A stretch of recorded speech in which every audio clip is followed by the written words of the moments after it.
నా పేరు పి. శ్రావణి. నేను 10వ తరగతి తెలుగు మాధ్యమంలో చదువుతున్నాను.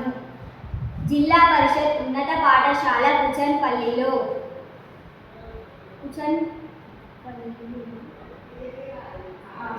ఈరోజు మా పాఠశాలలో స్వయం పరిపాలన దినోత్సవం జరుపుకుంటున్నాము.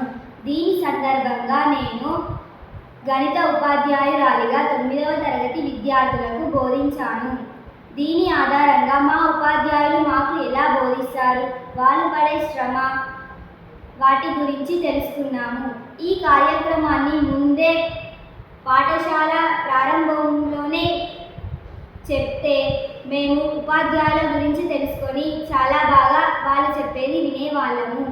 ఈ కార్యక్రమం వలన స్టేజ్ ఫియర్, నాయకత్వ లక్షణాలు పెంపొందుతాయి. ఈ అవకాశం ఇచ్చిన ప్రధానోపాధ్యాయులకు, ఉపాధ్యాయ బృందానికి ప్రత్యేక కృతజ్ఞతలు తెలుపుకుంటూ